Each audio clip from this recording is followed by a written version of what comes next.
నిజానికి రాముడు దేవుడా లేకుంటే మనిషినా? మానుష్య రూపంలో ఉన్న దైవం.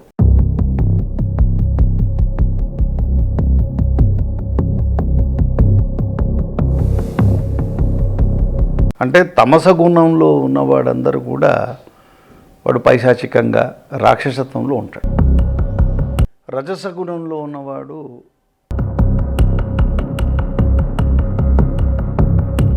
అలాంటి వాడు అవతరించాడు. ఎందుకు అవతరించాడు అంటే దేవతలు మొరబెట్టుకున్నారు. ఓకే, ఈ శ్రీరాముడి ప్రాణ ప్రతిష్ఠ ఒకవేళ జరిగే ముందు కానీ జరిగినాక కానీ ముస్లింలు ఏమైనా ఎదురుపడే అవకాశం ఉందంటారా?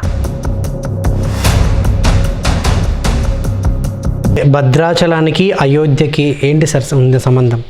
భద్రాచలము అయోధ్యము జన్మస్థానం. జటాయుతో యుద్ధం జరిగింది కదా, శ్రీలంకకు వెళ్తున్నప్పుడు మనకి తమిళనాడు లోపల ఒక ఆలయం ఉంది, జటాయుకి మోక్షం ఇచ్చిన స్థానం. అవును, కంచిలో.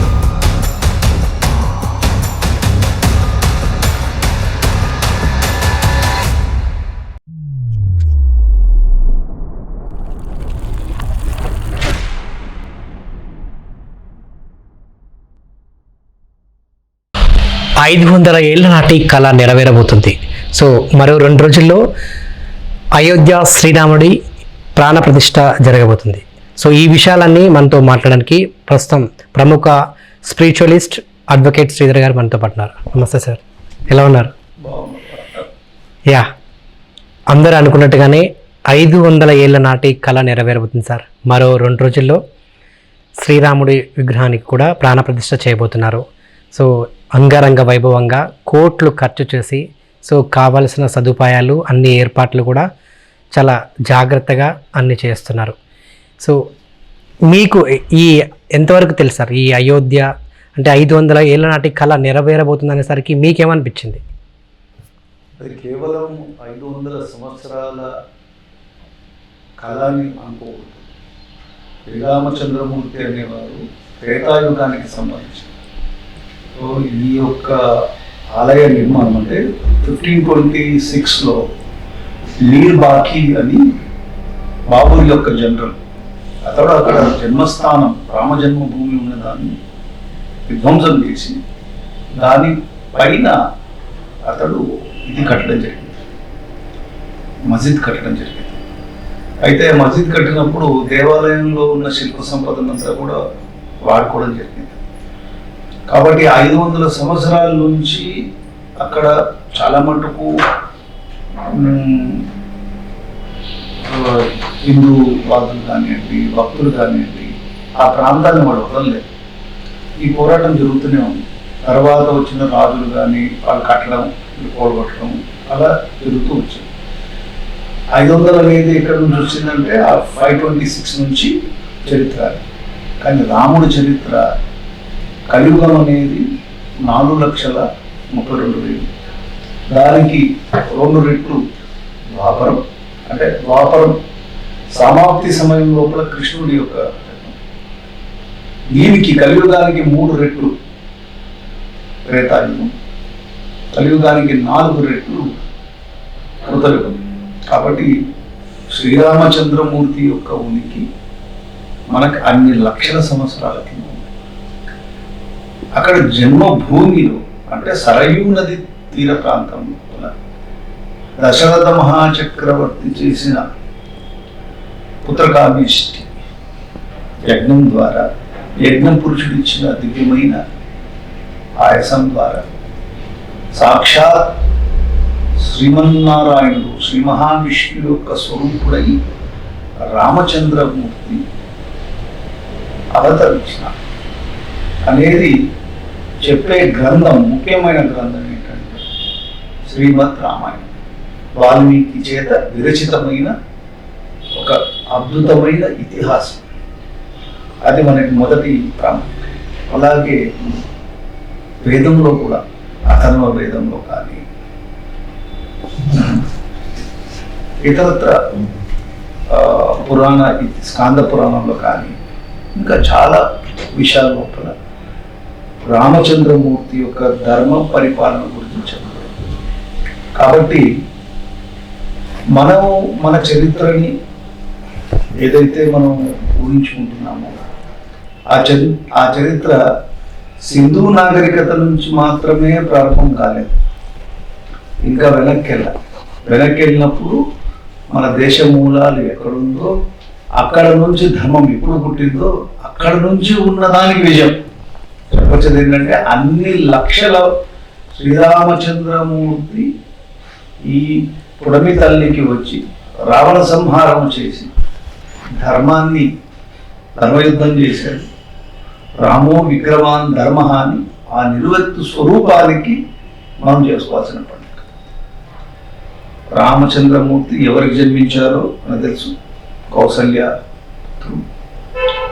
విశ్వామిత్ర మహర్షి, వశిష్ఠ మహర్షి అతడికి గురువులు.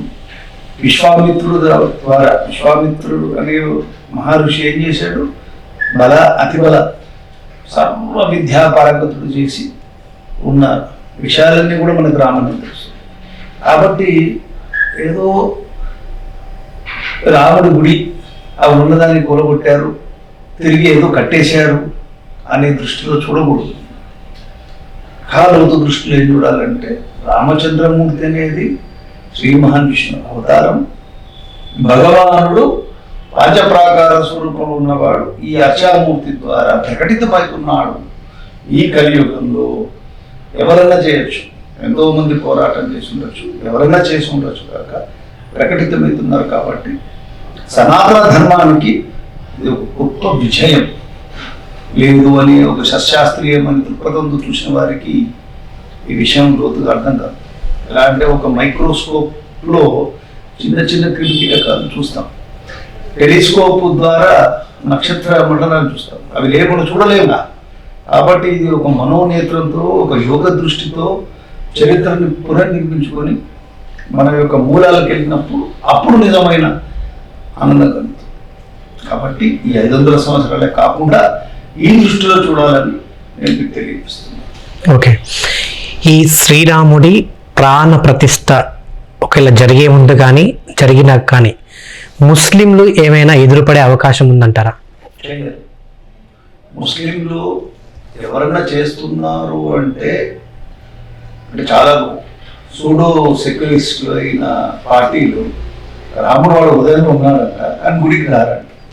అంటే ఎందుకంటే గుడికి వచ్చారు అంటే ఆ ప్రాణ ప్రతిష్ఠకి వస్తే ప్రధానమంత్రి అయిన మోడీకి పేరు వచ్చేస్తుంది. ఆ టెంపుల్కి మేము వచ్చి యాక్సెప్ట్ చేస్తే మళ్ళీ మీరు టోపీలు పెట్టుకోవడం, మళ్ళీ క్రాస్ వేసుకోవడం ఉండదు కదా, ఎలక్షన్స్ దగ్గర వస్తుంది. కాబట్టి ముస్లింలు ఎప్పుడైతే సుప్రీంకోర్టు లోపల తీర్పుకు కట్టుబడినారో, సున్నీ వక్ఫ్ బోర్డు వేసిన కేసు ద్వారా ఇది 2.77 ఎకరాలు, కానీ తీర్పు ప్రకారం వారికి 5 ఎకరాలు ఇవ్వబడింది. వరల్డ్ క్లాస్ టెంపుల్ కడుతున్నారు, మాస్క్ కడుతున్నారు. కాబట్టి ఏ ముస్లింకైనా ఎందుకు కోపం ఉంటుంది? చరిత్రను వాడు కూడా అండర్స్టాండ్ చేసుకుంటారు కదా, వారి మూలాలు ఎప్పటి నుంచి ఉన్నాయి ఈ దేశం లోపల. మేబీ అరౌండ్ టైమూర్ తర్వాత చింగీస్ ఖాన్, వీళ్ళ తర్వాత ఢిల్లీ సుల్తనేట్, ఆ తర్వాత మొఘల్ డైనాసిటీ తర్వాత ఆ డివిజన్ ఆఫ్ ఇదైంది. అంతకుముందు ఈ దేశంలో ముస్లింలు ఎక్కడ ఉన్నారు? కాబట్టి అక్కడ రాముడు టెంపుల్ ఉందని అందరికీ తెలుసు. కాబట్టి ముస్లింలు ఒలగొట్టారు, వీళ్ళు చేసి ఉండకపోవచ్చు. ఇప్పుడున్న ముస్లింలకు ఏం సంబంధం, కానీ వాళ్ళకి ఏదో డిమాలిష్ చేశారు అంటే వాళ్ళ మత ప్రకారం ఏంటంటే విగ్రహారాధన కూడదు, భగవంతుడు అనేవాడికి స్వరూపం లేదు. వాళ్ళకి ఎవరైతే ప్రాఫెట్ చెప్పింది, మొహమ్మద్ లాస్ట్ ప్రాఫెట్, వారు ఏది చెప్పిందో అది వినాలి. ఖయామత్ రోజు వచ్చినప్పుడు వాడు వెళ్ళాలి. కాబట్టి వాళ్ళు ఎవరైతే ఆ సిద్ధాంతం నమ్మరో మిగతా వాళ్ళందరూ కాఫీర్లు అయిపోతారు అనే దృష్టిలో మనం చూస్తే ఇప్పుడున్న భారతదేశంలో ఉన్న ముస్లింలు అంత మొదటి లోపల 90s ఉన్న అపోజిషన్లు ఇప్పుడు లేరు. మీరు బాగా చూస్తే ఎక్సెప్ట్ కొన్ని హైదరాబాద్ ఇలాంటి పాకెట్స్లో ఉన్నవారు ఉనికిని కాపాడుకోవడానికి మాట్లాడుతున్నారు, కానీ ఇంతకుముందు షహాబుద్దీన్ అని ఉండేవారు, సయ్యద్ షహాబుద్దీన్. అలాంటి ఆల్ ఇండియా లెవెల్ ముస్లిం లీడర్షిప్ కూడా లేదు. ఉన్నా కూడా వారు ఒక మతానికి వ్యతిరేకంగా డైరెక్ట్గా వచ్చే స్థితిలో లేరు. ఇప్పుడు ముస్లిం యొక్క మెయిన్ అజెండా అంటే ఒక ఒక ఇస్లామిక్ స్కాలర్ ఛానల్స్లో చెప్తుంటే విన్నా, మీకు అఖండ భారత్ కావాలా తీసుకోండి, పాకిస్తాన్ తీసుకోండి, బంగ్లాదేశ్ కలుపుకోండి, ఈ రెండు మీకు కలిసినప్పుడు మా పాపులేషన్ లెక్కేసుకోండి, నెక్స్ట్ ప్రైమ్ మినిస్టర్ ఎవరో చూసుకోండి అన్నారు. అప్పటి నుంచి అఖండ భారత్ వదిలేశారు. అంటే సైలెంట్గా పాపులేషన్ గ్రోత్ చేసుకొని 32, ఇప్పుడు ఆల్రెడీ ముస్లిం పాపులేషన్ ఇండియా లోపల 20% దాటితే మైనారిటీ స్టేట్ ఉండదు ఏ. సో 32-33% వచ్చినాక ఒకవేళ కాన్స్టిట్యున్సీ వైజ్ వాళ్ళ పాపులేషన్ ఉంటే ఇంకో 15 ఏళ్ళ తర్వాత prime ministers will be from Muslim community. అందుకని సైలెంట్ ఆపరేషన్లో ఈ గొడవలు ఏం పెట్టుకోకుండా they are busy with production of the children. మన వేరే పార్టీస్లో ఉన్న లౌకికవాదులు అనుకున్న ఒక ముసుగులో ఉన్న వాళ్ళందరూ కూడా ఏంటంటే ఓట్ స్ట్రక్చర్ కావాలి కదా, ఓట్ స్ట్రక్చర్ గురించి ప్లీజ్ చేయడానికి మాట్లాడుతూ ఉంటారు. అని చెప్పి బీజేపీ కూడా పాలిటిక్స్ చేయట్లేదా అంటే చేస్తుంది, ఎవరో ఒకరు చేయాలి కదా. ఇప్పుడు భారతీయ జనతా పార్టీ ముస్లిం హిందూ రాజ్యాల గురించి చెప్తున్నారు. మరి ఎంఐఎం పార్టీ లోపల మజ్లీస్ ముస్లిం ఇత్తహాదుద్దీన్ ఏదో పార్టీ పేరు ఎంఐఎం అంటే ముస్లిం ఉంది కదా, మరి మజ్లీస్ చేయొచ్చా, ఎంఐఎం చేయొచ్చా? వీళ్ళు చేసే తప్పు, వీళ్ళు మైనారిటీ రేట్ వస్తుందా? నువ్వు కూడా పెట్టుకున్నావు కదా పేరు. కాబట్టి ముస్లిమ్స్ ఇప్పుడు ఉన్న సిచ్యువేషన్ లోపల దే ఆర్ కంటెంటెడ్ అక్కడ ఉన్న దాని లోపల. కానీ ప్లేసెస్ ఆఫ్ వర్షిప్ యాక్ట్ ప్రకారం ఏమిటంటే ఈ ఎక్సెప్షన్ ఉంది రామజన్మభూమి వరకే వచ్చింది. నెక్స్ట్ కేసెస్ అయిన మథురాలో కూడా సాక్షాత్తు కృష్ణుడి యొక్క విగ్రహం మీద మెట్ల కింద వేసి తొక్కుతున్నారు అంటున్నారు. మన సుప్రీంకోర్టు ఇంటర్ఫీర్ అయ్యి సమ్ ఆర్డర్ని తొందరపడదని చెప్పి, ఎందుకంటే ప్రైమా ఫేసి ఉన్న లా లీగల్ క్వశ్చన్ చూశాకనే మీరు డిసైడ్ చేయండి అని చెప్పారు. కాబట్టి ప్లేస్ ఆఫ్ వర్షిప్ లోపల ఎందుకు ఆ గొడవ వస్తుందంటే అదే point for bringing people on my platform. కులము, మతము, ప్రాంతము ఇవే కదా రాజకీయ నాయకులు రెచ్చగొట్టేది. సో అది ఉన్నంత వరకు ప్రతి వాళ్ళు చెప్తుంటారు కులరహిత సమాజం అని. కానీ ఆ చెప్పేటోళ్ళ పేర్ల వెనుక కులం పేరు ఉంటుంది. మతరహిత సమాజం అంటారు. చెప్పేవాళ్ళందరూ కూడా ఈ అన్య మతస్థుల్ని ప్లీజ్ చేయడానికి వెళ్తారు. అంటే హిందూ దేవాలయానికి వెళ్ళడము ఒక రాజకీయ నాయకుడు ఏదో తెలియని నేరం చేసినట్టు భయంగా, అట్లా హిందూ అని ఐడెంటిఫై అయితే వాళ్ళు ఏమనుకుంటారు, వాళ్ళు ఓట్లు వేస్తారు వేయరు అనే ప్లీజింగ్ సిచ్యువేషన్ ఉంది. కాబట్టి ఇప్పుడున్న పరిస్థితుల్లో ముస్లింలు ఎవరు కూడా వాళ్ళు ఇది అపోజ్ చేయరు. ఒకవేళ ముస్లిమ్స్ ఇప్పుడు ఎవరన్నా ఇది అపోజ్ చేస్తే మీడియా ఇంతకుముందు లేదు, చాలా స్ట్రాంగ్ ఉంది. సో ఓట్ స్ట్రక్చర్ టిల్ట్ అయ్యే ఛాన్స్ ఉంది. సో ఓట్స్ ఎవరికి వేయాలి? వాళ్ళు సెక్యులర్ పార్టీస్ అయిన వాళ్ళకన్నా వేయాలి. సో కాంగ్రెస్ చేయాలి. కాంగ్రెస్ పార్టీ ఇంకా స్ట్రెంత్లో లేదు. సో సైలెంట్గా వాళ్ళ ఎలక్టరేట్ని పెంచుకుంటున్నారు. కేవలం ఈ రామ మందిరం గురించి వేల సంఖ్యలో ప్రాణాలు వదిలారు మన హిందువులే చాలామంది. సో అది మీరు అన్నట్టు అంటే ఎప్పటి నుంచో ఈ గొడవలు అవుతూనే ఉన్నాయి. ఎప్పుడైతే అక్కడ అంటే ఈ ముస్లింకి సంబంధించిన రాజు అక్కడ ఈ యొక్క మసీదుని నిర్మించడం, దాని తర్వాత కూడా అది కూలగొట్టడం, అక్కడ కూడా చాలా గొడవలు అయ్యాయి.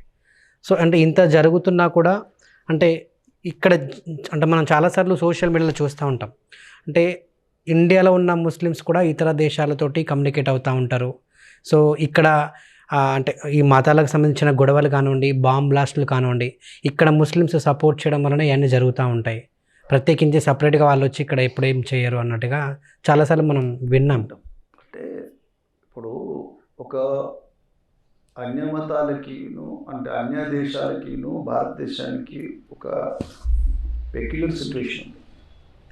ఇప్పుడు సౌదీ అరేబియా లోపల, దుబాయ్ అట్లా ప్లేసెస్ లోపల అక్కడ మక్కా మసీద్, మక్కా మదీనా ఆ ప్రాంతంలోనే మొహమ్మద్ ఉన్నారు కాబట్టి అక్కడ ఇస్లాం పుట్టడం లోపల, ఇస్లాంని ఫాలో అవడం లోపల పెద్ద విషయం కాదు. ఆ తర్వాత జరిగిన దండయాత్రల ద్వారా వచ్చిన వాళ్ళు కొద్దిమంది. ఏమైంది ఇక్కడ భారతదేశంలో అంటే ఫోర్స్ఫుల్ కన్వర్షన్స్. సో బేసికల్గా ఇక్కడున్న ఇస్లామిక్ పాపులేషన్లో ఎవరున్నారో వాళ్ళందరూ మూలాలు తీస్తే ఫోర్స్ఫుల్గాను, లేకపోతే అప్పుడు రాజరికం మీద ఉంటే అది ఫ్యాషన్. ఇప్పుడు సపోజ్ ఒక క్రిస్టియన్ చూపిస్తున్నారు అనుకోండి, అందరూ క్రాస్ చేసేసుకొని క్రిస్టియన్ అంటాం.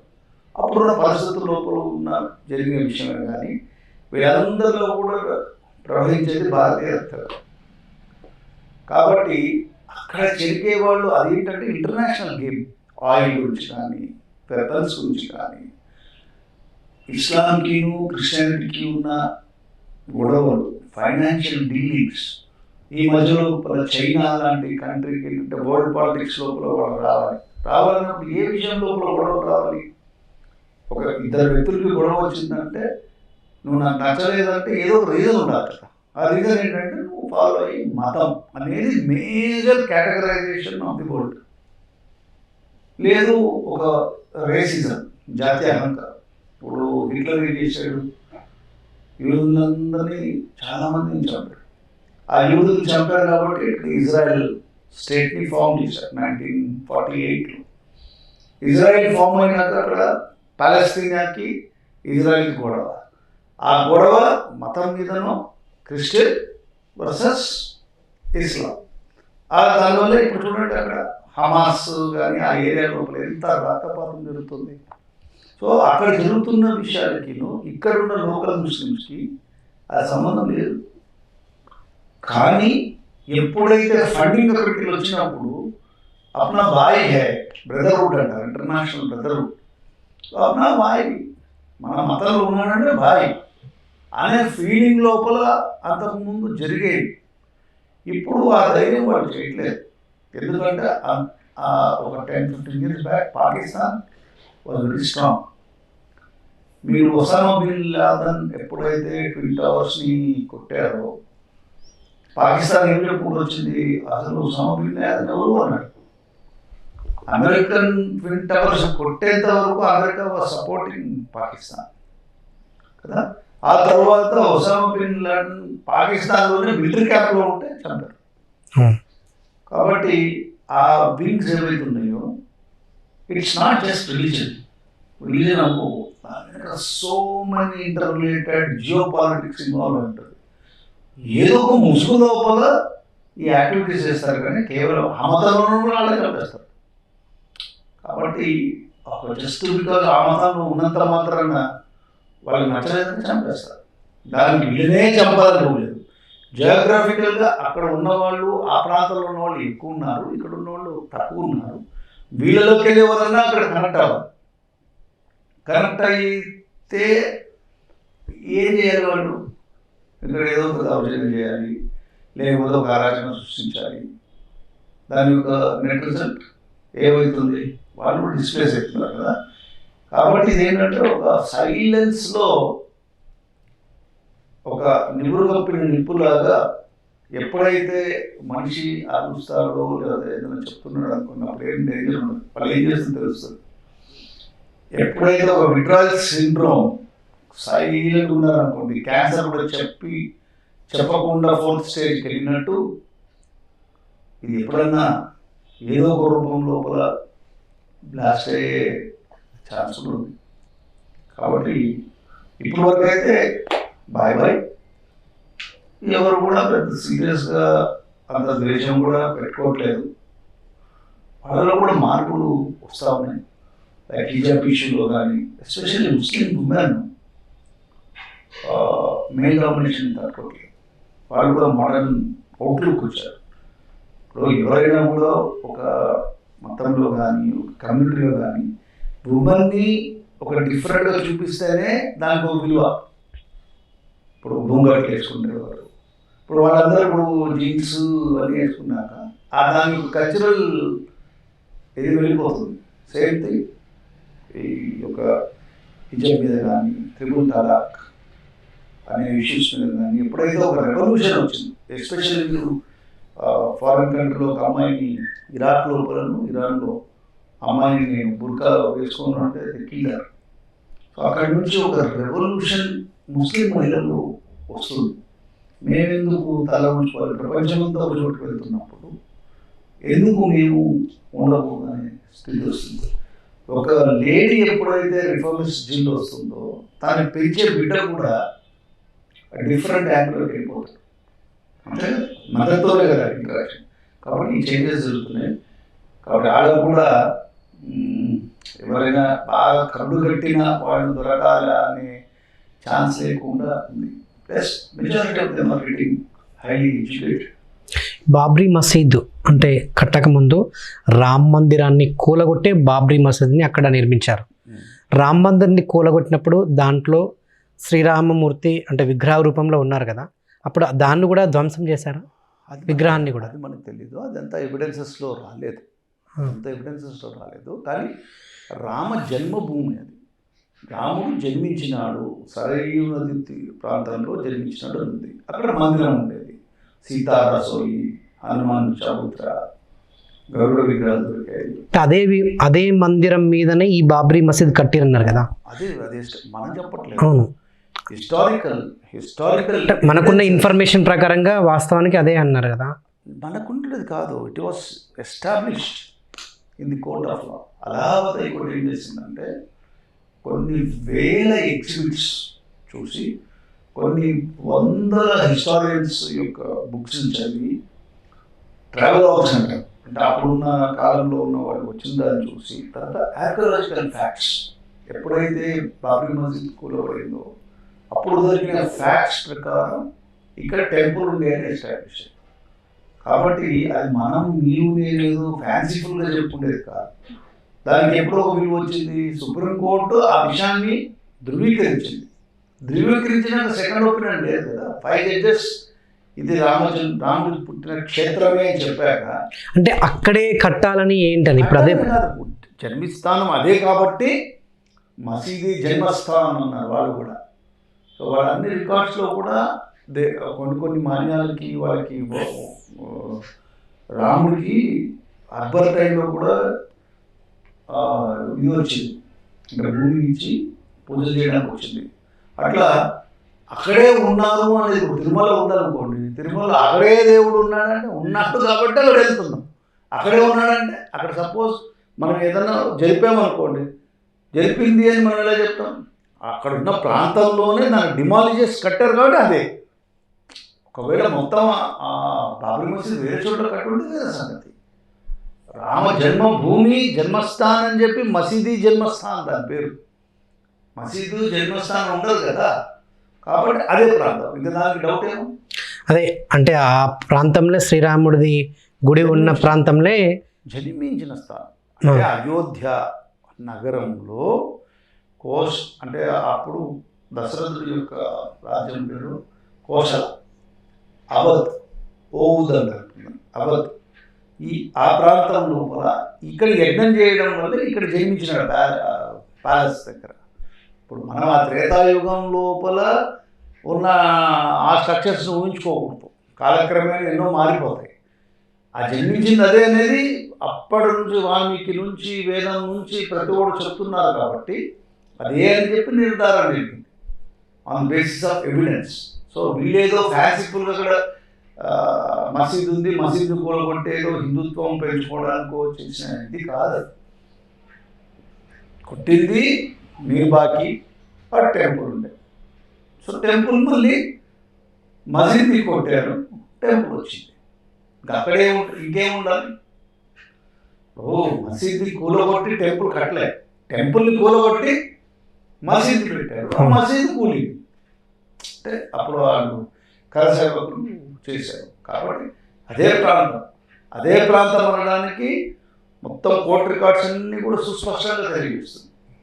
మసీదు కట్టినాక కూడా అంటే హిందూయిజంకు సంబంధించిన చాలామంది కూడా దాని గురించి చాలా కొట్లాటలు చేసి ఎన్నో గొడవలు జరిగినాకనే మనకి ఇప్పుడు ఆ రామ మందిరం ఈ రోజు అక్కడ ఇప్పుడు అది నిర్మిస్తున్నామంటే కారణం అదే కదా. అంతే 1857లో ఫస్ట్ వార్ ఆఫ్ ఇండిపెండెన్స్ జరిగాక మొదటిసారి అక్కడ గొడవ జరిగింది.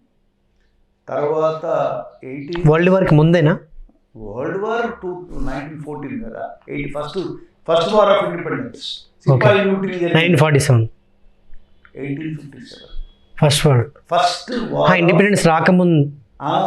అప్పుడు బ్రిటిష్ ఏం చేసిందంటే, ఆమె అంతవరకు కంపెనీ ఉండే, ఈస్ట్ ఇండియా కంపెనీ కంట్రోల్లో ఉన్న కంట్రీ మొత్తం అడ్మినిస్ట్రేషన్ క్వీన్ విక్టోరియా తీసుకుంది, బ్రిటిష్ వాళ్ళకి 1858లో తీసుకున్నారు.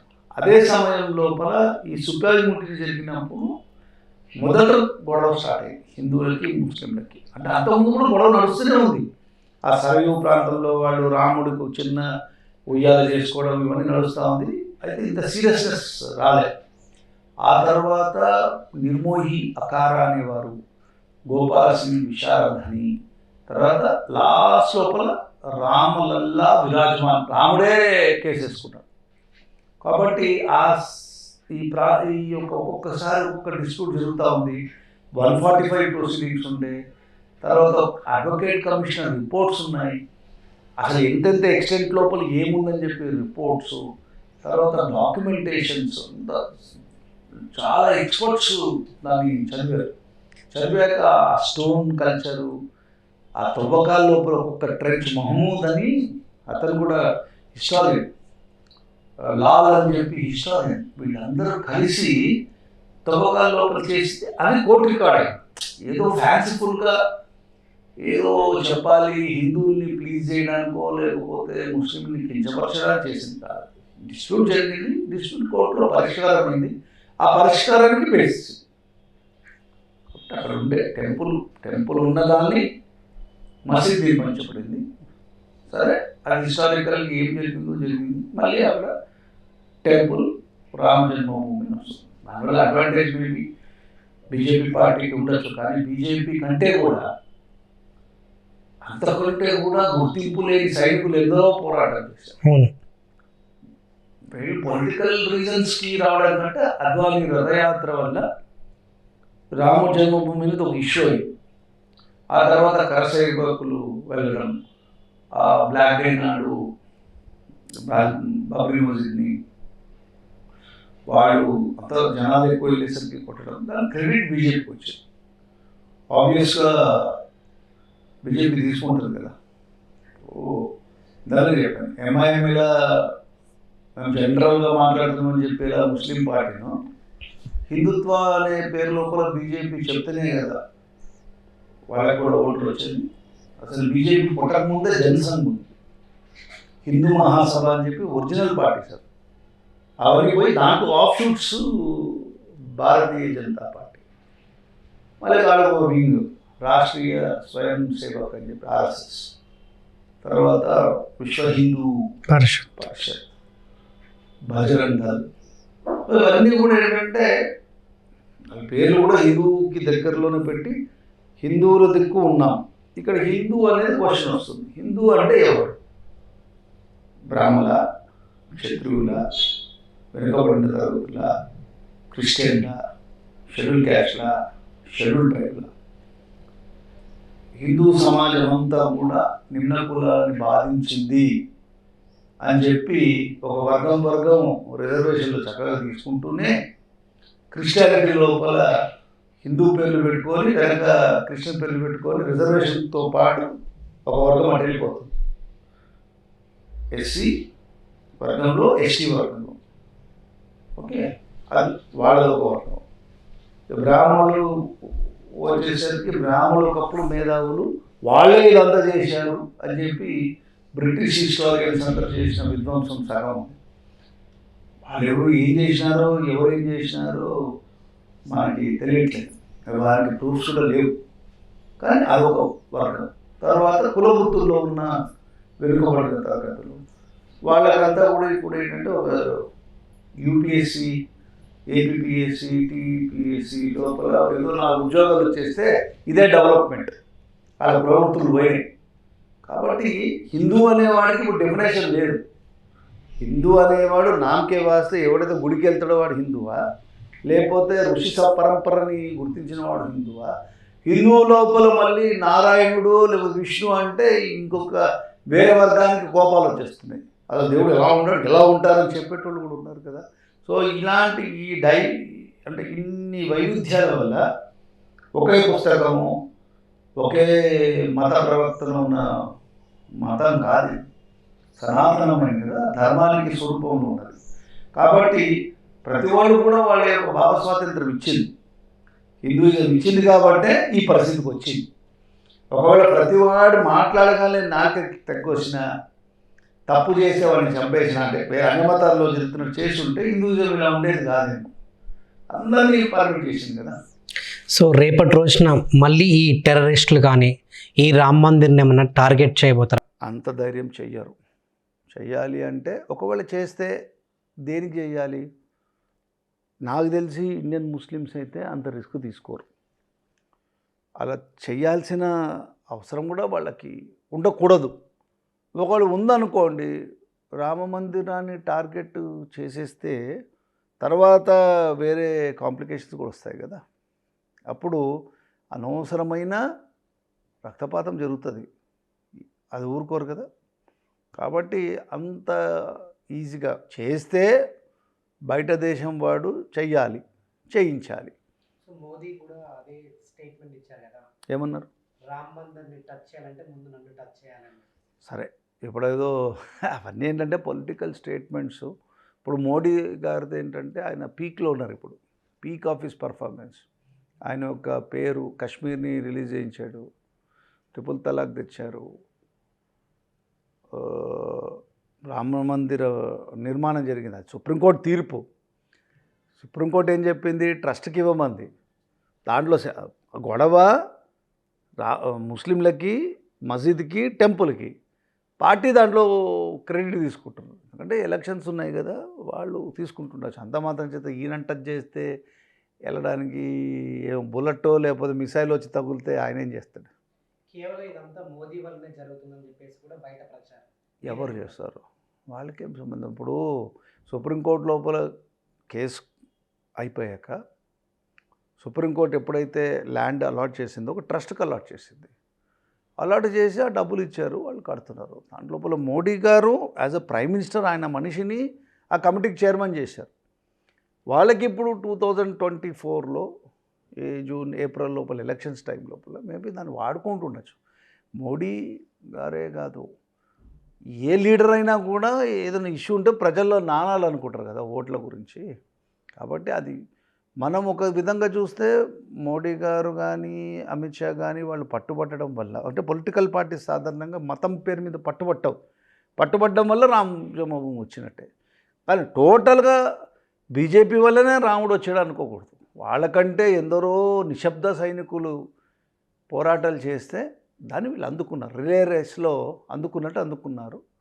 దానికి వీళ్ళ అడ్వాంటేజ్ వచ్చింది, పొలిటికల్ అడ్వాంటేజ్ వచ్చింది. అంతేగాని వీరి వల్ల రాముడు లేడు, రాముడు వల్ల బీజేపీ ఉంది. అది బాగా గుర్తుపెట్టుకోవాలి. రాముడు వల్ల బీజేపీకి ప్లస్, బీజేపీ వల్ల రాముడికి ప్లస్ కాదు. రాముడు జాతి లోపల మమేకమైపోయినాడు, అందరు హృదయం లోపల రాముడున్నాడు. రామ్ నామ్ సత్య అంటారు కదా. సో రాముడిని వీళ్ళేం పైకి లేపనక్కర్లే, రాముని పట్టుకొని వీళ్ళకి పేరు రావాలి, సింపుల్ కదా. కాబట్టి ఎవరు బాగా మాటల చాతుర్యంలో మాట్లాడితే ఆ మాటలు తగ్గట్టే జనాలు కూడా బిలీవ్ చేస్తారు కదా. కానీ విచక్షణ జ్ఞానంతో చూసినప్పుడు నిజాలు అర్థం. అయోధ్య రామ మందిరం దేశంలో అతిపెద్ద దేవాలయంగా మారబోతుందంటారా? రామ మందిరం ఒక మందిరానికి ఎన్నో గొప్పతనాలు, విశేషతలు. మందిరాలు ఋషి స్థాపితాలు, కొన్ని ఏమో స్వయంభూ. ఇప్పుడు అవబిలంలో నరసింహస్వామి తనకు తానే ప్రకటితమైన, అలాగే తిరుమల లోపల స్వయంభూ భగవానుడు తనకు తానే ఆ దీంట్లో వచ్చేసాడు, ఆ అవతారంలో వచ్చాడు. కొందరేమో రాజులు చేత నిర్మితాలు, కొన్నేమో ఋషి స్థాపితాలు. రామ జన్మభూమి ఇవాళ ట్రస్ట్తో స్వాగతమే. అంత మాత్రం చేత అది ఏదో తక్కువ అని మనం చూడకూడదు. రామ జన్మ భూమికి ఎందుకు రాముడు పేరు ప్రతి ఇంట్లో ఉంది కాబట్టి రాముడికే ఆయన భారతదేశంలో ఆయనకి స్థానం లేకపోతే, ఆయన పుట్టిన ప్లేస్లో స్థానం లేదంటే అర్థం ఏంటి? ఏ హిందువు కూడా వాళ్ళ సనాతన ధర్మాన్ని పాటించే హక్కు లేదనే మెసేజ్. ఇప్పుడు ఆ భావజాలం విడిగిపోయి ఆ విధంగా రాముడు గుడి కంటే కూడా రాముడి యొక్క నామము పెరిగి వస్తుంది. అక్కడ డబ్బు వస్తుందా, టూరిస్టులు వస్తారా, చూస్తారా అనేది వేరే విషయం. రాముడు మందిరం అక్కడ ఉండే, దాని పునర్నిర్మాణం జరిగింది, అక్కడ రాముడు ప్రతిష్ఠ జరిగింది, విగ్రహ ప్రతిష్ఠ. మనం ఎక్కడ కన్ఫ్యూజ్ కాకూడదంటే రాముడు అప్పుడు మనుష్య రూపంలో ఉన్నాడు, ఆ విధంగానే ఉండాలని అనుకోకూడదు. మనం ఏదైనా అవుతుంది, ఒక ఫోటోగ్రాఫ్ కూడా మన తల్లిదండ్రులతో గురువులతో ఒక చిత్రపటం ఉందనుకోండి, వాటితో మనం అల్పంగా చేయవచ్చా ఏదైనా పని? మరి మందిరానికి ఎందుకు అనుకోవాలి? అక్కడ ఉన్నా లేకపోయినా ఆ చిత్రపటానికి గౌరవం ఇస్తాము. నాన్నగారి ఫోటోకి మన అందరికీ ఆర్జుడైన రాముడు యొక్క మందిరానికి మనం అదే గౌరవం ఇవ్వాలిగా. సంబంధం ఉన్నా సంబంధం లేని ప్రతి రాజకీయ నాయకుడు వాళ్ళ మరణాంతరం 4 కూడల మధ్య లోపల వాళ్ళ విగ్రహాలు వస్తున్నాయి. మానుష రూపంలో ఉన్న వాళ్ళకే అంత మర్యాద ఉంటే భగవత్ స్వరూపుడైన రాముడికి ఎంత మర్యాద? కాబట్టి అతను ఆ మందిరం అనేది ఒక ప్రాంతం, ఆ ప్రాంతం అనేది భారత జనులు కానీ అంతర్జాతీయ స్థాయి లోపల ఒక భావజాలం. ఓ మన ధర్మం ఇది అని చెప్పడానికి భావజాలం. ధర్మానికి మూలం రాముడు కాబట్టి ధర్మం గెలుస్తుందనే భావజాలం, ఆనందం. ఇప్పుడు మీరు అడిగినట్టు ఇప్పుడు రాముడు అక్కడ వినాయకులు చేస్తాడా, రాముడి దగ్గర పోతే అక్కడ అందరికీ పిల్లలు పుట్టేస్తారా, రాముడి దగ్గర పోతే మనకు ప్రాపర్టీలు వస్తాయా, అవన్నీ చెప్పేవాళ్ళు ఆ కేటగిరీ వేరు. మీరు అక్కడికి వెళ్ళండి, వెళ్తే ఇలా అవుతుంది, అక్కడ ఈ పవర్ ఉందా వేరు, దాని గురించి మాట్లాడటంలే. అక్కడ రాముడు అనేది ఒక ధర్మస్థాపన జరిగింది, అంతవరకే చూడాలి. కాబట్టి డెఫినెట్గా ఆ పునర్నిర్మాణం జరిగినాక ప్రతి భారతీయ మీరు వెళ్ళరా, ఇప్పుడంటే మనకి ఇన్విటేషన్స్ లేవనుకోండి, ఓన్లీ మోడీ గారికి 4 పీఠాధిపతులు కూడా లోపల రానికుండా వాళ్ళే 5గురికి వదిలేసిన తర్వాత ఒకసారి మందిర నిర్మాణం జరిగినాక ప్రతి భారతీయుడు వెళ్తారు కదా, పోయి దర్శనం చేసుకుంటారు కదా. కాబట్టి ఆ విధంగా ఓ గొప్ప ఖ్యాతి వస్తుంది ఆలయానికి. సో సుమారు 18,000 కోట్ల ఖర్చు అయిందని చెప్పేసి అంటున్నారు. 18,000 ఎవరు పెట్టారు డబ్బు? సో అది అంటే ప్రభుత్వం అయితే కొంతవరకు ఇచ్చిందని అంటున్నారు. సో అంతా అది ప్రజలు అంత విరాళాలు వేసుకొని చేస్తున్నటువంటి రామ మందిరమే కదా ఇది. తెలీదు. 18,000 కోట్ల 18,000 కోట్లు ప్రభుత్వం అయితే స్థలం ఇచ్చి ఉంటారు, ఏదో కొంచెం డబ్బు ఇచ్చి ఉంటారు. కానీ డైరెక్ట్గా ప్రభుత్వం అయితే టెంపుల్స్కి కానీ మసీదులు కానీ ఇవ్వకూడదు, అదే సెక్యులర్ డబ్బు ఇవ్వాలి. కానీ మసీదులకి చర్చిలు కట్టడానికి పాస్టర్లకి శాలరీ ఇవ్వడానికి అది లౌకికం అప్పుడు రాదు. అప్పుడు లౌకిక అది మైనారిటీకి ఉద్ధరించడం. ఇలాంటి ఏమైనా కట్టినప్పుడు మాత్రం ఇది ధర్మం పరంగా హిందూయిజం పెంచడం. సరే ఏమన్నా కూడా ఆ డబ్బుకి లెక్క ఉంటుంది కదా, చూడొచ్చు ఏముంది. చాలా గొప్ప గొప్ప వాళ్ళు ఉన్నారు కదా, వేల కోట్లు లక్షల కోట్లు ప్రభుత్వం మీద ఆధారపడి కొంచెం ఇన్కమ్ ట్యాక్స్లు కట్టక ట్యాక్స్ ఫెసిలిటీస్ తీసుకొని మారిషస్ లాంటి ప్లేసెస్లో గల కంపెనీస్ ఫ్లోట్ చేసి అక్కడ ట్యాక్స్ ఎగ్జంప్షన్ ఇక్కడ ట్యాక్స్ ఎగ్జంప్షన్లో కొన్ని వేల లక్షల కోట్లు టర్న్ ఓవర్ చేస్తున్న వాళ్ళు చూడొచ్చు కదా. ఏమని అంటారు, తెలియకపోతే ఈడీలో లేకపోతే సిబిఐయో అక్కడికి తీసుకొచ్చారు. సో బాబ్రీ మసీద్ కట్టడానికి కూడా ప్రభుత్వం ఆల్రెడీ స్థలం కేటాయించింది, వారికి కూడా స్థలం ఇచ్చింది కదా ప్రభుత్వం. మరి వాళ్ళు ఇప్పటిదాకా కట్టకపోవడానికి కారణం ఏంటి? చెప్తున్నారు కదా, ఇంటర్నేషనల్ క్లాస్ మసీద్ స్టార్ట్ అయింది అక్కడ. ఓకే. 4 కిలోమీటర్స్ 5 కిలోమీటర్స్ దూరంలో 5 acres ఇచ్చారు. వరల్డ్ క్లాస్ మసీద్ వస్తుంది అక్కడ. అదేమి తక్కువ పోవట్లే. ఇప్పుడు ఇక్కడ హిందువులు ఎంతమంది రామ జన్మభూమికి వెళ్తారో అంతేగా హజ్ పిలిగ్రిమ్ లాగా వెళ్తారు ఇప్పుడు అయోధ్యలో ఉన్న ఈ కొత్త మసీద్కి. అది ఒక పాయింట్ ఆఫ్ యూనిటీ అవుతుంది. సో ఇంతకుముందు మీరు అన్న ఇది ఒకవేళ ప్రాణప్రతిష్ఠ జరిగిపోయాక మళ్ళీ ఈ టెర్రరిజం మొదలైద్దా అని చెప్పేసి అడిగాను కదా. సో ఈరోజు వచ్చినటువంటి న్యూస్, సో అయోధ్యకి పాక్ ఉగ్ర సంస్థ హెచ్చరికలు అని చెప్పేసి కూడా ఇప్పుడు న్యూస్లో వస్తుంది. ఆల్రెడీ ఏం చేస్తారు బాబ్రీ ఘటనకు గుర్తు చేసిన జైషే మహమ్మద్ అని. ఇవన్నీ పాకిస్తాన్ ఆర్మీ ఉంటుంది, పేపర్ టైగర్లు ఏదో మాట్లాడుతూ ఉంటారు. అట్లా ఏమైనా అయితే వాళ్ళు రాముడు జన్మభూమి ఉంది, దాన్ని ఏమైనా వాళ్ళు చేసి వాళ్ళకి ఏం సంబంధం చెప్పి ఈ దేశం వాళ్ళు కాదు. ఇక్కడ ముస్లింలు చేస్తున్నారా? జైషే మహమ్మద్కి దీనికి ఏం సంబంధం? వాళ్ళు అట్లా ఉంటే అప్పుడు పాకిస్తాన్ మ్యాప్లో ఉంటుందో లేదో కూడా చూసుకోవాలి. ఒకవేళ ఆ చర్య చేస్తే పాకిస్తాన్ మ్యాప్లో కూడా ఉండకపోవచ్చు కదా. అంత ఎక్స్ట్రీమ్కి ఎవరు పోరు. ఇవన్నీ ఏంటంటే మాట్లాడుతూ ఉంటారు, అంత సీరియస్ తీసుకోకూడదు. సో ఒక స్వామీజీ కూడా నిన్న ఆల్రెడీ అక్కడ రామ మందిరంలో ఇంతకుముందే శ్రీరామ విగ్రహం ఉంది కదా, మళ్ళీ ఎందుకు ప్రాణప్రతిష్ఠ చేయడం కరెక్ట్ కాదని చెప్పేసి ఒక ఆయన స్టేట్మెంట్ ఇచ్చారు.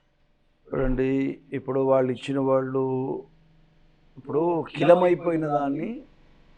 కిలమైపోయినది ఏదైనా కూడా వస్తుంది, దానికి ఇది కాదు, ఇది స్వయంభూ కాదు. అక్కడ వచ్చింది, అక్కడ విగ్రహం హర్షమూర్తి లోపల రాముడు ఏమైతే అక్కడ జన్మించినప్పుడు శిలలాగా ఉన్నాడా, ఆయన సరయూ నదిలో నిష్క్రమణం జరిగింది కదా. కాబట్టి ఆయన ఏమైనా వెంకటేశ్వర స్వామి లాగా అర్చస్వరూపంలో ఉన్నాడా? తర్వాత జనరేషన్స్ ఎవరు రాముడికి. సో ఈ శంకరాచార్య గారే పాత విగ్రహం ఉండగా కొత్తది ప్రతిష్ఠించడం ఎందుకు అని చెప్పేసి వాళ్ళకిను రాముడికి ఏం సంబంధం? వాళ్ళకి అసలు వాళ్ళ శంకరాచార్యులు సిద్ధాంతంలో ఉన్న వాళ్ళు భగవంతుడికి రూపమే లేదనుకుంటారు. వాళ్ళకి వైష్ణవ ఆలయాల మీద వాళ్ళు పెద్దంత వాళ్ళకి అంత ప్రేమ ఉండదు. వాళ్ళది ఆగమ శాస్త్రము, శైవ ఆగమ శాస్త్రము, లేకపోతే శాక్తేయ ఆగమ శాస్త్రము వాళ్ళు తీసుకున్నారు. ఇది వైష్ణవ ఆగమ శాస్త్రానికి వాళ్ళు కామెంట్ చేయాల్సిన అవసరం ఏమో చెప్పాలి. ఇది సంబంధం లేని విషయం కదా.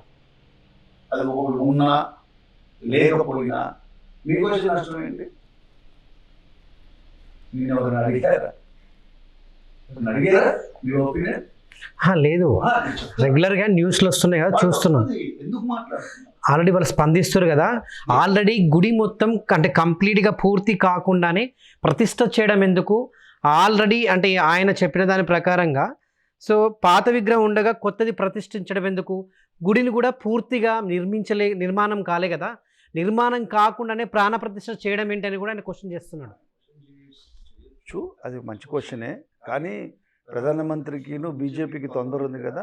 ఇప్పుడు ఎలక్షన్ నోటిఫికేషన్ ఇంకొక 1 monthలో వస్తుంది, అప్పుడు ఇది చేయలేరు కదా. ఇది చేసి కదా రూల్స్ ప్రకారంగా గుడి మొత్తం కంప్లీట్ అయితేనే ప్రాణప్రతిష్ఠ చేయాలా, లేదంటే సగం చేసి కూడా ప్రాణప్రతిష్ఠ చేసుకోవచ్చా? ఏముంది అక్కడ? ఇప్పుడు అన్నీ మొత్తం నిర్మాణం జరిగినాక ఆ అర్చామూర్తిని తీసుకొని వస్తారు. తర్వాత అంతవరకు కళ్ళ గంతలు కట్టిన దానికి ప్రాణ ప్రతిష్ఠ చేసి దాని నేత్రాలని ఆ కట్లు ఉన్నదని తీస్తారు. తీసినప్పుడు అప్పటి నుంచి అది పూజకు అర్హత వస్తుంది. లేకపోతే మామూలు శీల దానికి ప్రాణ ప్రతిష్ఠ చేసినప్పుడు ఏమవుతుందంటే దానికి ఒక శక్తి వస్తుంది. అది టెంపుల్ బాగుంటేనే. ఎందుకు ఈ ప్రాణప్రతిష్ఠ ఎందుకు చేస్తారు ఒక విగ్రహానికి? అది ఒక స్పిరిచువల్ మ్యాగ్నెటిజం. అంటే ఇప్పుడు మనం ఒక ఈ రూమ్లో ఇక్కడ మామూలు బయట ఉన్నాము, లోపలికి వచ్చాము, ఇక్కడ ఏసీ వేసావు, ఇది ఎఫెక్ట్ ఉందా? అదేవిధంగా వైదిక ధర్మం లోపల ఒక అర్చామూర్తికి అసత్తుడు భగవానుడు అట్లా ప్రతి తనకు తాను తెలిసినా బయట కనపడడు. కాబట్టి ఆ కనపడే విధంగా ఆగమ శాస్త్రానుసారంగా ఆ ప్రతిష్ఠ చేసి ఆ శక్తిని ఇస్తారు. ఆ శక్తిని వాళ్ళే తీసి కలశంలో పెడతారు. కాబట్టి అదొక ప్రక్రియ. ఆ ప్రక్రియ ఆ మతాచారానికి ఆ సాంప్రదాయానికి సంబంధించిన పద్ధతిలో జరుగుతుంది. ఆ ప్రక్రియ ఎప్పుడైతే జరుగుతుందో ఈ యొక్క వైదిక ధర్మపరమైన కర్మకాండల ద్వారా ఆ ఆ అక్షామూర్తికి ఒక శక్తి వస్తుంది. శక్తి వచ్చినప్పుడు ఏమవుతుంది? కేవల దర్శనం చేతనే ఒక మానసికమైన పరివర్తన ఎవరికి? దర్శించుకున్నవాడికి తెలిసినంతనే ఆ పరిపక్వత, ఆ కాస్మిక్ రేస్ వాళ్ళ మీద పడతాయి. దానికి ఒక ఆధ్యాత్మికపరమైన రహస్యంగా ఇచ్చే ఒక శక్తి, అది అందరికీ చెప్పాల్సిన అవసరం లేదు కదా. ఇప్పుడు ఒక న్యూక్లియర్ బాంబు ఉందనుకో, న్యూక్లియర్ బాంబు ఎలా చేస్తున్నారు, ఏం చేస్తున్నారు అని చెప్తున్నారు అందరికీ. న్యూక్లియర్ బాంబు చేశారు, రాకెట్ ఉంది, రాకెట్ చేశారు, దానికి ఇలా అయితే ఇది లాభం అని చెప్పాలా? లాభం ఉందిగా. కాబట్టి అది ఏం లాభం అనేది మీరు నేను చెప్పలేని విషయం. దాని యొక్క శక్తి ఏమిటి అనేది ఆ ఆధ్యాత్మికమైన మార్గంలో ఉన్నవాడికి అది ఎలా ప్రజలకు ఉపయోగపడుతుందని చెప్పేటోళ్ళకి మాత్రమే తెలిసిన విషయం. అది అందరికీ తెలుసుకోవాల్సిన అవసరం కూడా లేదు. దేనికి అవసరం? జ్యూరిడిక్షన్ కదా, అన్ని విషయాలు అట్లే చెప్తున్నారా? భగవద్ విషయం లేదు చెప్పాలి. ఇప్పుడు మసీదులో ఎవరైనా వెళ్తున్నారు, అక్కడ ఏమవుతుంది? మీరందరూ సామూహికంగా పూజ చేస్తే ఏమైపోతుంది? మీరు రంజాన్ నాడు అందరూ పూజ చేస్తే ఏం జరిగిపోయింది అని అడిగితే, మీరు క్రిస్మస్ నాడు మీరు వైన్ ఇవన్నీ తాగేస్తే ఏమొచ్చేసింది అడిగితే వాళ్ళు అడగట్లేదా? అలాంటి ప్రశ్న ఇటు కూడా అడగదు. ఈ కళ్ళకు గంతలు ఎందుకు కడతారు? చెప్పారు కదా నీకు, ఆ శక్తి రాకముందు ఆ కళ్ళకి పెట్టి ఆ శక్తి వచ్చాక ఏం చేస్తారంటే స్లోగా కళ్ళలో నుంచి కదా సర్వేంద్రియానం నయనం ప్రధానం. అంటే అక్షామూర్తి కూడా మానుష స్వరూపంలో ఉన్నాడు. రాముడు ఎలాంటి వాడు? మానుష స్వరూపంలో ఉన్నాడే కదా. ఆ నేత్రాలు ఇప్పుడు మన కళ్ళలోకి వెళ్ళి అవతల చూడగలుగుతున్నాం, ఆ చూసిన వస్తువును గుర్తుపడుతగలుగుతున్నాం. ఆ శక్తిని ఇచ్చినప్పుడు ఆ భగవద్ దృష్టి కటాక్షం పడడానికి ఇస్తారు. అది తీసినప్పుడు దానికి ఒక చర్య, అది ప్రక్రియ, దానికి ఒక మర్యాద ఉంది. ఇప్పుడు ముఖ్యమంత్రి గారికి ఎందుకు ప్రమాణ స్వీకారం చేయాలి? చేయముందు అంతవరకు మామూలుగా ఉంటారు కదా. నేను అని చెప్పి గవర్నర్ గారు చెప్పినాక ఏమైంది? ఆ ఒక క్షణంలో అతను ముఖ్యమంత్రి అయ్యాడు. అంతవరకు ఆర్డనరీగా ఉన్నాడు కదా. అది కాన్స్టిట్యూషనల్ ఓత్ యాక్టివిటీ. అదేవిధంగా ఆధ్యాత్మిక పరంగా ఉన్న యాక్టివిటీ ప్రకారం అది చేయాలి. చేస్తే దానికి వచ్చే శక్తి, దాని క్వశ్చన్ చేయకూడదు. ప్రశ్నించే డొమైన్లో కానీ ఆ రేంజ్లో మనం ఏం చేయకూడదు. ఎందుకు చేయాలి? విశ్వాసం అది.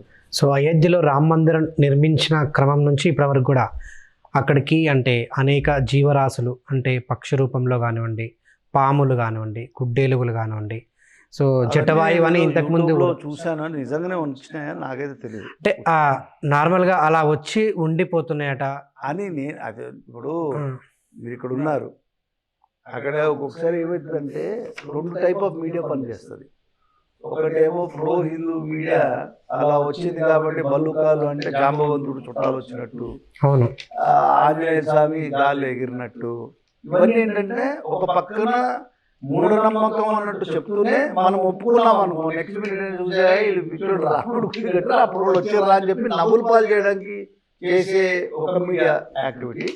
నిజంగా వచ్చిందని ఎవరు చూడలేదు. అన్నీ అవి నాకు తెలిసి దాన్ని ఏమంటారు చేస్తుంటారు కదా.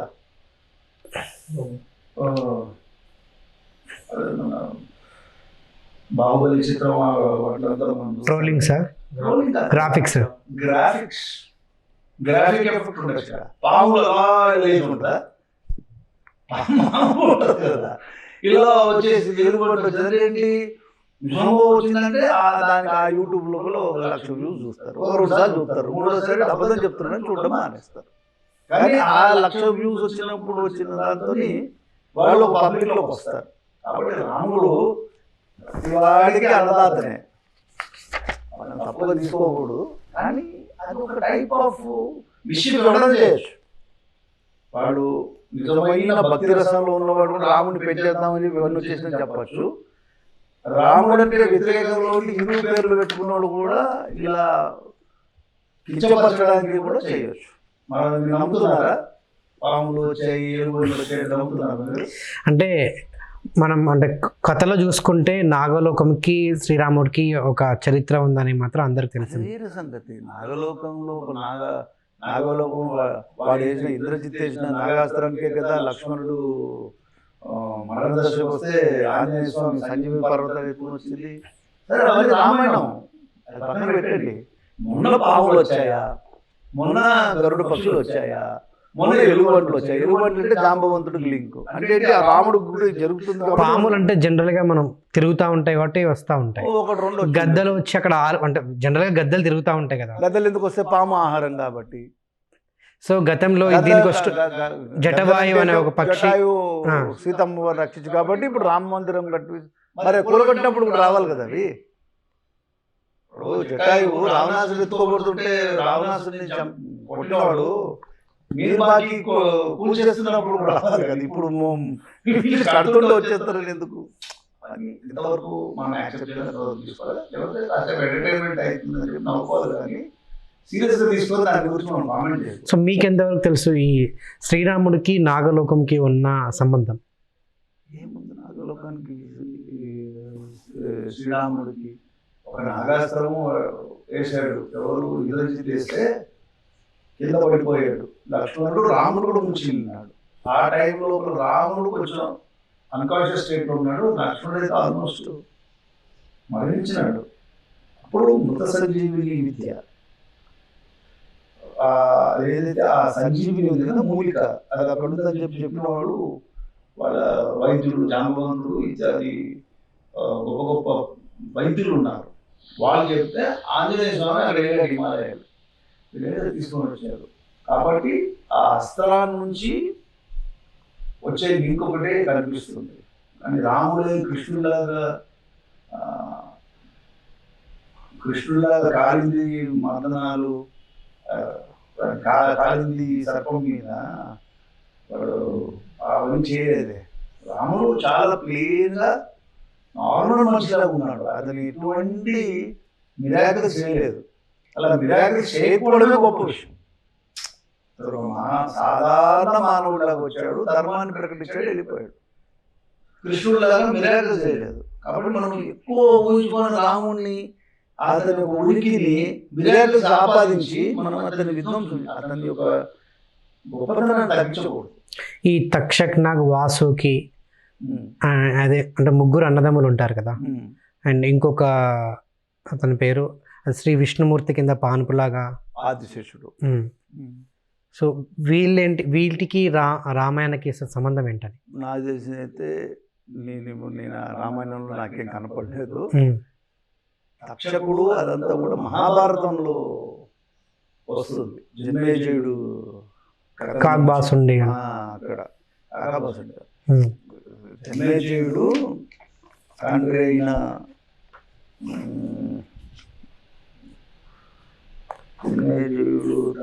ఒక్క నిమిషం కట్ చేసుకుంటా.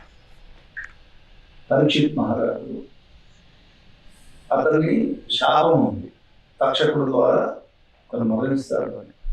కాబట్టి సర్పయాగం చేశాడు జన్మేజయుడు. అట్లా ఆ తక్షకుడికి లింక్ ఉంది.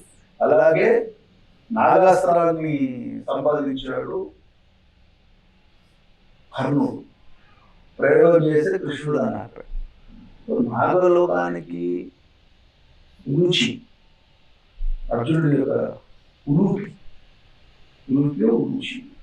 సో అవన్నీ కూడా ఇప్పుడు నాగాలాండ్ ఉంది కదా, ఆ నాగాలాండ్ నాగులోకం అని. సో అవన్నీ మిస్టీరియస్ థింగ్స్. కానీ మనం దాన్ని కరెక్ట్గా అండర్స్టాండ్ చేసుకుంటే చాలా గొప్ప మేధస్సు వస్తుంది.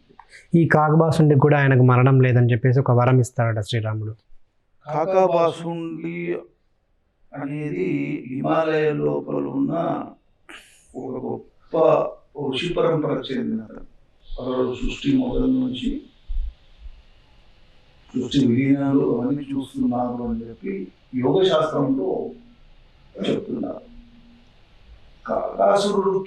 కాకాసురుడు అనే రాక్షసుడు ఆకాశుడు అనే రాక్షసుడు సీతమ్మ వారిని చాలా హింసిస్తే అప్పుడు గడ్డిపోచతో బ్రహ్మాస్త్రం వేస్తాడు. గడ్డిపోచకి మంత్రించి ఒక అస్త్రం వదులుతాడు రాముడు. అప్పుడు వాడు వచ్చి వాడు తప్పు తెలుసుకొని పడినప్పుడు ఒక కన్ను తీసేస్తాడు. అంతవరకే ఆ కాకి రాముడుకున్న సంబంధం. ఉడత సాయం చేసిందని చెప్పి 3 గీతలు వేశాడు. అంతవరకే ఉడతకి రాముడుకున్న సంబంధం.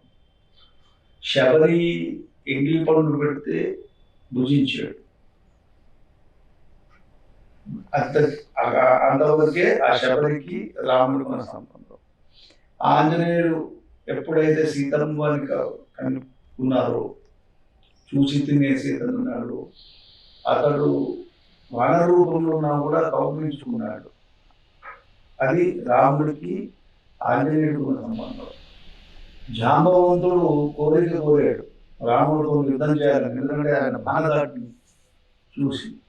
కాబట్టి వచ్చే అవతారం లోపల జాంబవతి ఇచ్చి వివాహం చేయాల్సి వచ్చింది. యుద్ధం చేశాడు జాంబవంతుడు కృష్ణుడు. అది వారికి సంబంధం. కాబట్టి మనం అన్నీ తెలుసుకొని మొత్తం సమిష్టిగా చూడాలి. అంతేగాని పిక్కడి చూడకపోతే మొత్తం కన్ఫ్యూజన్ వస్తుంది. కాబట్టి దాని మీద మరి ఇంకోసారి ఇప్పుడు రామాయణం గురించో, రామాయణం లోతుల గురించో, రాముడు ఉన్నాడా లేడా, ఉంటే ఏం చేశాడు, అతను ఎందుకలా తలుచుకోవాలి, అది మళ్ళీ చేద్దాం. రేపు అయిపోయిందా? రేపు అంటే రేపు ఆంధ్రప్రదేశ్ జరుగుతుంది. ప్రతి భారతీయుడు కూడా సంతోషించాల్సిన ఒక శుభ సందర్భంగా చూసుకుంటూ, ఇది ధర్మానికి ఒక గొప్ప ఔషధ్యం వస్తుందని తలుచుకుంటూ, మన లోపల ఇంకా మన భారతీయులమైన భావజాలం వచ్చే విధంగా సెలబ్రేట్ చేసుకుంటాం. నిజానికి రాముడు దేవుడా లేకుంటే మనిషేనా? మనుష్య రూపంలో ఉన్న దైవం. అది ఎలా? అసలు ఒకటి దైవానికి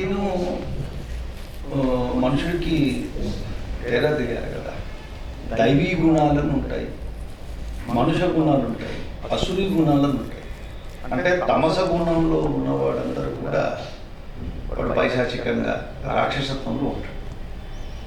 రజస గుణంలో ఉన్నవాడు అటువంటి కాకుండా ఉంటాడంటే కొంచెం ఆవేశపడి ఉంటాడు. సత్వగుణంలో ఉన్నవాడు క్షమాదాత్రుడి, క్షమించే గుణంలో ఉంటాడు. భగవానుడు ఈ త్రిగుణాలకు అతీతుడు, శుద్ధ సత్వంలో ఉంటాడు. అంటే సృష్టికి అంతా కూడా సత్వంలో ఉంటాడు. అంటే అబ్సల్యూట్ బ్లిస్ అండ్ ట్రూత్లో ఉంటాడు. అలాంటి వాడు అవతరించాడు. ఎందుకు అవతరించాడు అంటే దేవతలు మొరబెట్టుకున్నాడు.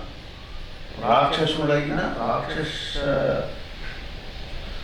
దీనికి సంబంధించిన రావణ బ్రహ్మ చేస్తున్న యజ్ఞయాగాదులందరూ ఉంటారు. ఇప్పుడున్న టెర్రరిస్టులు లాగానే అప్పుడు కూడా ఈ రాక్షసులు కూడా టెర్రరిస్టులు. అంటే పబ్లిక్ ఆర్డర్ని, ప్రజల్ని హింసిస్తున్నారు.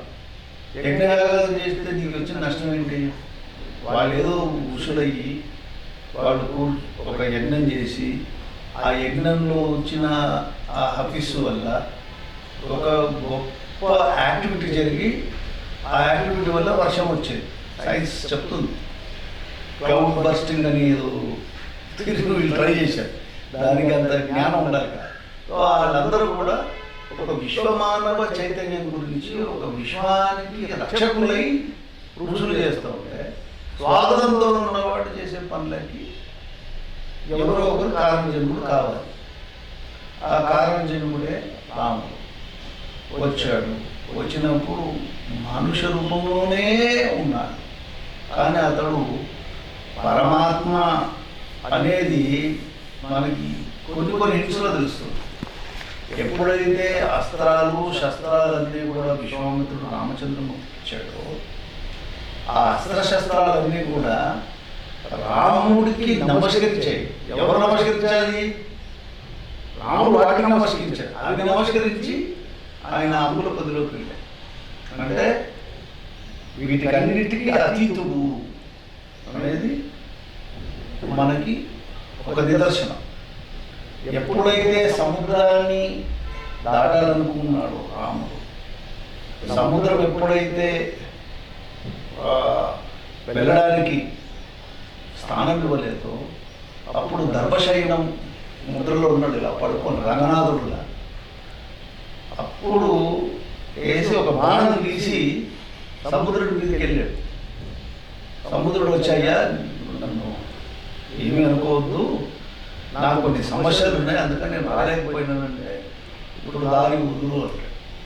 సముద్రంలో ఒక చుక్క నీళ్ళని మనం తీయలేము, అలాంటి ఒక బాణంతోనే సముద్రాన్ని ఆవిరి చేయగలుగుతానంటే అది మనుషుడితోనే అవుతుందా?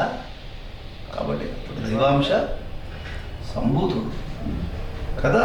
ఆ తరువాత మనము రావణాసురుడు లాంటి మహాజ్ఞాని సర్వం తెలిసినవాడు కూడా రాముడి యొక్క సంవాద శక్తికి మోహించేసినాడు. ఏమి అలానే రాముడు కూడా శత్రువు అయినా కూడా రావణాసురుడు ఉన్నాడని చూసి ఎంత తేజస్ మహా తపస్సంపన్నుడు అని అతడు భావించినాడు. రావణాసురుడు చెప్తున్నాడు, ఎప్పుడైతే ఇంద్రజిత్తు మరణం జరిగిందో ఇంద్రజిత్తు భార్య ఇంద్రజిత్తు యొక్క పార్థివ దేహాన్ని చూడడానికి వెళ్ళాలంట. అందరూ ఏమంటారంటే వెళ్ళకూడదు యుద్ధం ప్రాంతంలో అంటాడు. రావణాసురుడు చెప్తున్నాడు ఎవరికి, వాళ్ళ కోడలికి, రాముడు అలాంటి రావణాసురుడమ్మా, అతడు మర్యాద పురుషోత్తముడు, అతడు స్త్రీలను గౌరవించేవాడు అని చెప్పి సాక్షాత్ విష్ణు స్వరూపుడు అని చెప్తున్నాడు. 4వ నిదర్శనం అగస్య మహర్షి చేత ప్రతిపాదితమైన ఆదిత్య హృదయం అంటే సూర్యవంశీయుడు రాముడు. వాళ్ళ వంశమే ఇక్ష్వాకు నుంచి దశరథుడి వరకు అంతా కూడా ఉత్తమ క్షత్రియుడు. ఎందుకు ఆ క్షత్రియ రూపంలో వచ్చాడు? క్షత్రియత్వంలో వచ్చాడు కాబట్టి వనవాసానికి వెళ్ళాలి, వనవాసానికి వెళ్ళాడు కాబట్టి సీతాపహరణ జరగాలి, సీతాపహరణ జరిగింది కాబట్టి ఇదంతా pre decide cosmic plan. Cosmic plan చేయడానికి భగవంతుడే వచ్చాడు కదా. ఇవన్నీ కూడా నిదర్శనాలు. రాముడు మానవ రూపంలో ఉన్న దైవం. ఆయనేమో వచ్చే నష్టం ఏంటి? నువ్వు ఆయన మానవుడు అని చెప్పి నువ్వు కించపరచాలి ఎవరైనా అనుకోనింది కాక. ఇప్పుడు ఏనుగు ఉంది, ఏనుగుడు చీమ, దీని విలువ ఏంటే అని అనుకోవచ్చు. దాని స్పీడ్ అంతే కదా. యాంట్ ఎలిఫెంట్ లోపల యాంట్ లెవెల్ ఎంత, ఇంత, ఏనుగు ఎంత, అంత. కాబట్టి దీని కాన్షియస్నెస్ తోని ఏనుగు కొలవాలంటే అవుతుందా? కాబట్టి ఇది కూడా బ్రెయిన్ రావాలి కదా, రాగలుగుతుందా? కాబట్టి అక్కడ ప్రశ్నలు అడగకూడదు. మనం విశ్వాసం వెళ్ళాలి, దానికి రీజన్ నీ ఆత్మసాక్షి చెప్తుంది, దానికి లాజిక్ దొరకదు. Where logic ends the divinity begins అంటారు. Divinity is not explain through logic. భగవత్ స్వరూపము, భగవద్ విషయం అనేది A+1+1=2 అనేది అర్థమెటిక్స్. 1+1=3 అనేది పాలిటిక్స్. 1+1=ఇన్ఫినిటీ అనేది స్పిరిచువాలిటీ. సో వేదంలో కూడా జామెట్రీ ఉంది, అర్థమెటిక్స్ ఉంది. అర్థం చేసుకున్నవాడికి అర్థమైనంత. కాబట్టి ఏ ఫర్ యాపిల్ చదివి స్టేజ్లోకి వెళ్ళి విశ్వాన్ని ఇదంతా కూడా మూల పురుషుడైన పరమాత్మ ఏ స్వరూపంలో వచ్చాడని చెప్పి మనం కించపరిచేంత గొప్పవాడు మనం కాలేదు, కాకూడదు కూడా. ఏ రోజైతే ఆ భావనలో వస్తామో మన ఉనికి వెళ్ళిపోతుంది. అండ్ స్టాక్ అంటే మన ఓపెన్ మైండెడ్నెస్ పోయి మనం అక్కడికి స్టాక్ అవుతామని అర్థం. కాబట్టి రాముడు భగవానుడే. సో రాముడు సరయు నదిలో తానకు తానే జల సమాధి ఎందుకు అయ్యాడు? అది అవతార సమాప్తి. ఇప్పుడు 11,000 సంవత్సరాలు రాముడు రాజ్యం పరిపాలించాడు. రాజ్యం పరిపాలించినప్పుడు అమ్మవారు ఫస్ట్ వచ్చింది, సీతమ్మ అంటే దొరికిందిగా భూమి. రామావతారం అయిపోవాలి కదా. రామావతారం అయినప్పుడు నిష్క్రమణకు ఒక కారణం ఉండాలి కదా. సో అతను అవతారం అయిపోయింది, ధర్మస్థాపన చేసేసాడు. అప్పుడు చేసే స్థాపన ఇప్పటి వరకు మనం రామరాజ్యం అంటున్నానే. ఇప్పుడు ఏదైనా ఒక సినిమా ఉందనుకోండి, ఎంత గొప్ప యాక్టర్ సినిమా అయినా ఒకసారి చూస్తావు, రెండుసార్లు చూస్తావు, మూడుసార్లు చూస్తావు. అది అయిపోయినాక ఏం పడాలి కదా. కాబట్టి ఆయన నిష్క్రమణ చేశాడు, తన వైపు తండ్రి వెళ్ళాడు. ఇంకా వేరే వేరే ఏం పనులు ఉన్నాయో ఆయనకి అదంతా కూడా ఇప్పుడు క్యాబినెట్ డెసిషన్ ఉంటుంది, దాంట్లో వేరే వాళ్ళకి అర్హత ఉందా మాట్లాడడానికి. భగవద్ నిర్ణయం అది. తాను ఎందుకు వచ్చాడు, ధర్మస్థాపన చేశాడు, వెళ్ళాడు. ఆయనకి ఎన్నో అనేక బహుమాన డబ్బులు ఉన్నాయి కదా. అక్కడ ఏముందో, ఆయనకి ఏమి వర్క్ ఉందో అప్పటికి ఉంటే ఈనాడు ప్రపంచం అంటే ఉంటుంది, అట్లా ఉంటుంది కదా. ప్రపంచం మారుతూ ఉంటుంది కదా. కాబట్టి ఆ మార్పు ప్రకారం ఆ సమయం వరకు ఉన్నాడు, సమయం అయిపోయినాక అతను వెళ్ళాలి. కానీ వెళ్తూ ఆంజనేయ స్వామి హృదయంలో ఉన్నాడు కదా. ఆయన వెళ్ళిపోయాడు. రామబాణం కంటే రామనామం గొప్పదని చెప్పి ఆంజనేయుడు నిరూపించేశాడు. ఏదితో రక్షించినప్పుడు యుద్ధం లోపల ఆంజనేయ స్వామి నిరూపించాడు. ఇవాళ రామదాసు నిరూపించాడు. అతని కోసం పరిగెత్తొచ్చాడు రాముడు వచ్చి ఇదే కులి కుతుబ్షాహి డైనాస్టిక్ సంబంధించిన అబుల్ హసన్ తనిషాకి వచ్చి రామనాథాలు ఇచ్చారు. ఇప్పుడు దేవుడు అనలేవా, అనకూడదా? మళ్ళీ కదా. సో ఈ అంటే భద్రాచలానికి అయోధ్యకి ఏంటి సార్ ఉంది సంబంధం? భద్రాచలము అయోధ్యము జన్మస్థానం. భద్రాచలం ఉంది ఏంటంటే రామచంద్రమూర్తి వనవాసానికి వచ్చినప్పుడు దండకార్యానికి వచ్చాడు. దండకార్య ప్రాంతమే భద్రాచలం. ఇక్కడ నుంచి సీతమ్మని అపహరించుకుని భద్రాచలం పర్ణశాల. ఆ ముందరకు వెళ్తే మనకి జటాయువు యుద్ధం జరిగింది కదా. శ్రీలంకకు వెళ్తున్నాము, మనకి తమిళనాడు లోపల ఆలయం ఉంది జటాయు. అవును, కంచిలో. అవును, అక్కడ వరకు తలుపుకుంటే వెళ్ళాడు జటాయు. కాబట్టి ఇక్కడ నుంచి అంటే from Khammam to Vijayawada to Nellore to Kanchi ఆ ప్రాంతం వెళ్తున్నాడు. అక్కడికి కంచి నుంచి అలా కిందకు పోతే పంప తర్వాత శ్రీలంక. దానికి మనం చెప్తున్నాం, మనం చూసే దృష్టిలో ఉంటుంది నరేష్. మనం ఏ దృష్టిలో గౌరవ దృష్టిలో చూస్తే గౌరవం కలుగుతుంది. మనం గౌరవ దృష్టిలో చూడకుండా ఒక చాలా తక్కువ దృష్టిలో చూస్తే అదే అక్కడికి ఆగిపోతాం. ఆధ్యాత్మికతను అర్థం చేసుకోవాలంటే చాలా విశాలమైన మనసు ఉండాలి, తర్కం ఉండాలి, కానీ తర్కాల నుంచి విశ్వాసం ఉండాలి. సో రామాయణం మహాభారతం అనేది మాత్రం కట్టుకథలు కాదు, నిజమే అవి. ఇప్పుడు గాంధీ వచ్చాడా ఇక్కడ? గాంధీ చెప్పాడా? అవును. ఇంకో 1000 సంవత్సరాల తర్వాత గాంధీ నమ్ముతారా? అది కట్టుకథనా నిజమా? నిజమే.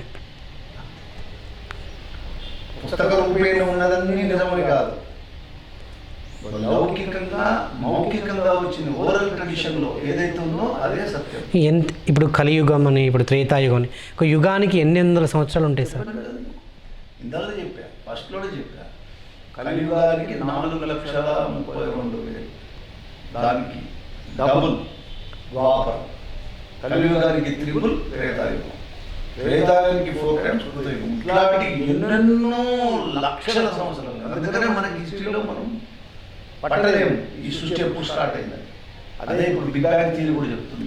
ఎప్పుడు ఆలోచన అయితే చెప్పలేకపోతారు. మన ఋషులు అప్పుడే చెప్పారు ఇది ఆది అనాది అంటారు. అవన్నీ మనం ఆ దృష్టిలో చూసి ఋషులను గౌరవంగా చూసినప్పుడు వీళ్ళు చెప్పింది ఇప్పుడు వీళ్ళు చెప్తున్నది అని అర్థమైంది కదా.